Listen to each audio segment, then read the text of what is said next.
World top rankings ఉన్న యూనివర్సిటీస్లో ఎలాంటి IELTS రాయకుండా ఫ్రీ ఎడ్యుకేషన్ అండ్ స్కాలర్షిప్ అందుకోవాలంటే contact Videsh consults.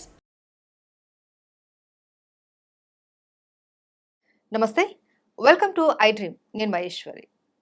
The shoulder centre, Banjara Hills AAG hospitals నుంచి ప్రముఖ orthopaedic shoulder surgeon doctor Harshad Jawalkar ఉన్నారు. వారితో మాట్లాడి ఈరోజు షోల్డర్ పెయిన్ కి సంబంధించి సర్జరీస్లో అడ్వాన్స్డ్ ట్రీట్మెంట్స్ ఏమున్నాయి, అడ్వాన్స్డ్ ఎక్విప్మెంట్స్ ఎలా ఉన్నాయి, వాటికి సంబంధించి పూర్తి వివరాలు తెలుసుకుందాం.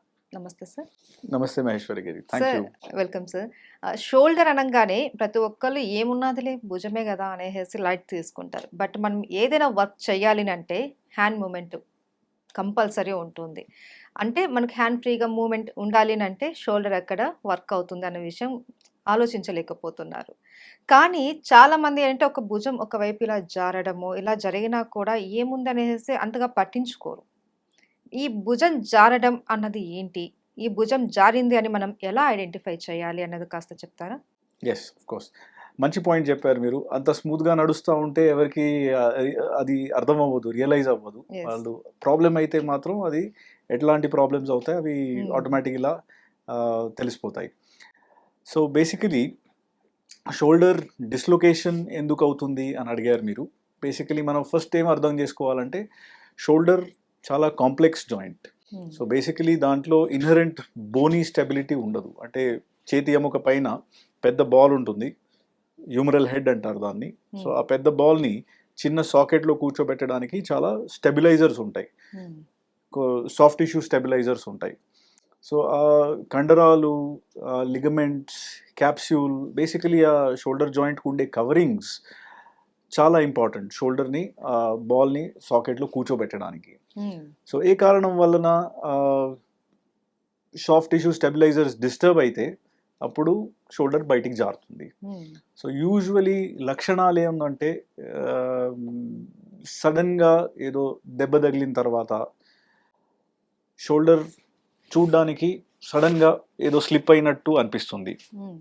షోల్డర్ మనం నార్మల్ షోల్డర్ ఆపోజిట్ షోల్డర్కి కంపేర్ చేస్తే షోల్డర్ చూడడానికి ఏదో కొంచెం మారినట్టు, డిఫరెంట్ గా, డిఫార్మ్డ్ గా అనిపిస్తుంది. నంబర్ 1. అంటే చూడంగానే మనం తెలుసుకోవచ్చా? యూజువలీ చూస్తే అంటే మరీ లావు ఉండే వాళ్ళకి అంత క్లియర్ గా ఉండదు, కానీ యూజువల్ యావరేజ్ బిల్ట్ వాళ్ళకి తెలిసిపోతుంది.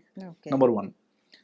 నంబర్ 2, ఇది ఫస్ట్ టైం అయిన తర్వాత, దెబ్బ తగిలిన తర్వాత అసలు భరించలేని నొప్పి ఉంటుంది, సివియర్ పెయిన్ ఉంటుంది. చెయ్యి ఒక పొజిషన్లో ఇట్లా సపోర్ట్ చేయాలి, అది కొంచెమైనా కదిలితే అసలు నొప్పి తట్టుకోలేకపోతారు. సో అంత సివియర్ తీవ్రమైన పెయిన్ వస్తుంది, నొప్పి వస్తుంది. ఇంకా చెయ్యి కదలడం ఆల్మోస్ట్ ఇంపాసిబుల్. సో అట్లా పట్టుకొనే పెట్టుకుంటారు. కొంచెమైనా ఇక్కడక్కడ కొంచెం కదిలితే అప్పుడు ఆ సివియర్ పెయిన్ వలన చాలా ఇబ్బంది అవుతుంది.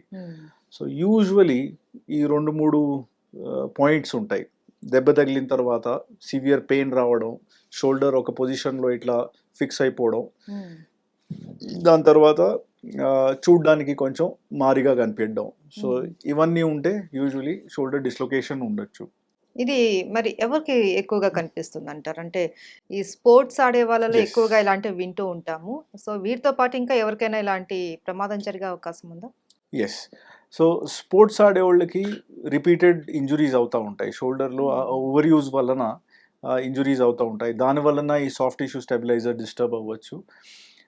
ఓవర్ యూజ్ వలన అంటే ఇప్పుడు కొంతమంది పని చేసేటప్పుడు చేయి పైకి ఎత్తి చేస్తూ ఉంటారు, పెయింటర్స్, ప్లంబర్స్, ఎలక్ట్రీషియన్స్, అలాంటి వాళ్ళకి కూడా డిస్టర్బ్ అవ్వచ్చు.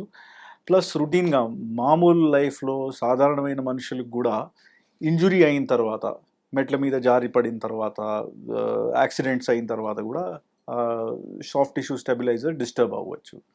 మామూలుగా కొంతమందికి జనాల్లో, నార్మల్ పాపులేషన్లో కూడా కొంతమందికి ఆ సాఫ్ట్ టిష్యూ స్టెబిలైజర్స్, లిగమెంట్స్ అంటారు అన్ని, ఆ లిగమెంట్స్ కొంచెం ఎలాస్టిక్ ఉంటాయి. మామూలుగా కొంతమందికి అవి తాడులాగా టైట్గా ఉంటాయి, కొంతమందికి అవి రబ్బర్ బ్యాండ్లా ఎలాస్టిక్గా సాగుతాయి అవి. సో లిగమెంట్ లాక్సిటీ అంటారు దాన్ని. కొంతమంది జనాలకి లిగమెంట్స్ ఆల్రెడీ కొంచెం లూజ్ ఉంటాయి, లాక్స్ ఉంటాయి. సో ఇలాంటి పేషెంట్స్లో షోల్డర్ డిస్లొకేషన్ ఛాన్సెస్ కొంచెం ఎక్కువ ఉంటాయి.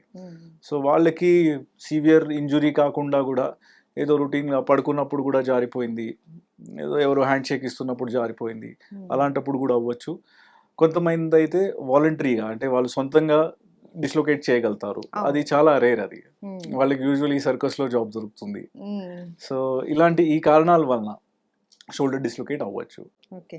అండ్ సార్ మీరు చెప్పారు కొద్దిగా లావుగా ఉన్న వాళ్ళకైతే మనం ఐడెంటిఫై చేయడం కొద్దిగా కష్టమవుతుంది అనేసి. సో ఒకవేళ మీరు చెప్పినట్లు సివియర్ పెయిన్ ఉండడం, హ్యాండ్ మూవ్‌మెంట్ చేయడం ఇబ్బందిగా ఉండడం, ఇలాంటి లక్షణాలు కనపడంగానే మెడికల్ డయాగ్నోస్ అన్నది చేయించుకోవాలంటారా? Absolutely, absolutely. సివియర్ పెయిన్ ఎప్పుడు ఇగ్నోర్ చేయకూడదు. హ్మ్. వెంటనే ఇలాంటిది ఏదైనా డౌట్ ఉంటే వెంటనే హాస్పిటల్కి వెళ్ళిపోవడం బెస్ట్. అది హ్మ్.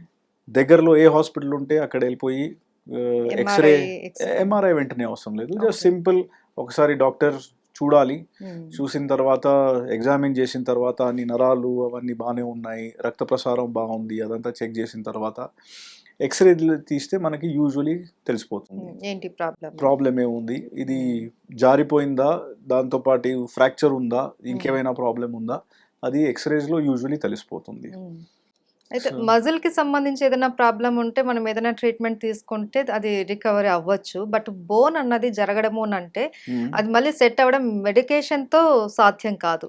So correct. దీనికి చాలా మంది సర్జరీనే బెస్ట్ అని చెప్తూ ఉంటారు కదా! మరి ఈ భుజం జారడం దానికి సర్జరీ ఉందా? లేకపోతే మీరు ఏదైనా ట్రీట్మెంట్ ఏదైనా సజెస్ట్ చేస్తూ ఉంటారా? Usually surgery is the last resort. Okay. Surgery yes. Is always the last option. At least నా పద్ధతి ప్రకారం, నా ప్రోటోకాల్స్ ప్రకారం ఫస్ట్ టైం డిస్లొకేట్ అయినప్పుడు డ్యామేజ్ ఎంత ఉంది దాన్ని బట్టి ట్రీట్మెంట్ ఉంటుంది. సో ఫస్ట్ టైం డిస్లొకేట్ అయినప్పుడు ఆ సాఫ్ట్ టిష్యూస్ బోన్స్కి కొంచెం డ్యామేజ్ అవుతుంది. ఆ డ్యామేజ్ ఫస్ట్ చెక్ చేయాలి. అది కోర్స్ దాని ముందు కూడా ఫస్ట్ టైం డిస్లొకేట్ అయిన తర్వాత ఆ బాల్ని మళ్ళీ లోపల సాకెట్లో కరెక్ట్గా కూర్చోవాల్సింది. That is the emergency. అది అయిన తర్వాత టెస్టులు చేసి ఎక్స్రే, క్లినికల్ ఎగ్జామినేషన్, ఎంఆర్ఐ అదంతా చూసి లోపల డ్యామేజ్ ఎంత ఉంది అది అసెస్ చేసిన తర్వాత డ్యామేజ్ ఎక్కువ లేకపోతే, బోన్కి ఫ్రాక్చర్ అలాంటిది ఏం లేకపోతే అప్పుడు ఫిజియోథెరపీ యూజువలీ సరిపోతుంది. ఓకే. సో ఎవిడెన్స్ అంటే బేసికలీ సైన్స్లో కొన్ని క్రైటీరియా ఉంటాయి. బోన్ లాస్ ఉంటే ఇట్లా చేయాలి, బోన్ లాస్ ఎంత ఉంది, సాఫ్ట్ టిష్యూ స్టెబిలైజర్స్ డ్యామేజ్ ఏమేమైనాయి, జస్ట్ సాఫ్ట్ టిష్యూ ఫ్రంట్లో డ్యామేజ్ అయిందా, బ్యాక్లో కూడా డ్యామేజ్ అయిందా. సో ఇవన్నీ అసెస్ చేయడం యూజువలీ క్లినికల్ ఎగ్జామినేషన్ ఇంకా ఎంఆర్ఐతో అవుతుంది. యూజువలీ ఫిజియోథెరపీతో ఫస్ట్ టైం డిస్లొకేషన్ చేస్తే, ఫిజియోథెరపీ చేస్తే తగ్గిపోతుంది ఇది. సర్జరీ ఎప్పుడు అవసరం పడుతుంది? మళ్ళీ మళ్ళీ జారడం మొదలైతే. ఫస్ట్ టైం దెబ్బ తగిలి డిస్లొకేట్ అయింది, సెకండ్ టైం ఇంకా ఈజీగా డిస్లొకేట్ అయింది, థర్డ్ టైం ఏదో ఏ విషయం లేకుండా డిస్లొకేట్ అయింది, అంత మళ్ళీ మళ్ళీ మళ్ళీ షోల్డర్ జారిపోతూ ఉంటే అప్పుడు యూజువలీ సర్జరీ అవసరం పడుతుంది. అంటే నేను చాలా సింపుల్గా చెప్తున్నా, this is a very complex topic. So patient activity బట్టి ఉంటుంది, పేషెంట్కి ఆ షోల్డర్ దేనికోసం వాడాలి, అతని స్పోర్ట్స్ పర్సనా, హెవీ డ్యూటీ డ్రైవరా, మెకానికా, స్టూడెంటా, లేకపోతే కొంచెం వయసు దాటిపోయింది, ఎక్కువ డిమాండ్ లేదు షోల్డర్ నుంచి, దాన్ని బట్టి ఉంటుంది, లోపల డ్యామేజ్ ఎంత ఉంది దాన్ని బట్టి ఉంటుంది. So there are lots of things. So ligament laxity ఉందా లేదా, సో దాన్ని బట్టి treatment usually it is individualized. ప్రతి పేషెంట్కి ఒకే ఫార్ములా నడవదు. So it is individualized. ప్రతి పేషెంట్కి వాళ్ళ ఎక్స్పెక్టేషన్స్ ఏమి ఉన్నాయి, వాళ్ళ ప్రాబ్లమ్స్ ఏమి ఉన్నాయి అవి చూసి ఫిజియోథెరపీనా సర్జరీనా, ఫిజియోథెరపీలో ఏమేమి ఉన్నాయి. ఇప్పుడు నా క్లినిక్లో ద షోల్డర్ సెంటర్లో నా దగ్గర I have an exclusive team of physiotherapist. వాళ్ళు కూడా నా అలాగే షోల్డర్లోనే స్పెషలైజ్ చేశారు. సో వాళ్ళ దగ్గర కూడా వేరే వేరే టెక్నిక్స్ ఉన్నాయి to treat shoulder dislocations without surgery.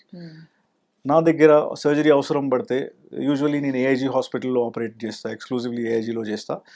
అక్కడ కీ హోల్ సర్జరీ ద్వారా చేయొచ్చు, లేకపోతే ఓపెన్ సర్జరీ అవసరం పడవచ్చు. సో దాంట్లో కూడా వేరే వేరే రకాలైన సర్జరీస్ ఉన్నాయి. So what ever is best for that particular patient, individual specific treatment ఇవ్వచ్చు అట్లా. Okay, right. Thank you so much sir. Welcome, thank you.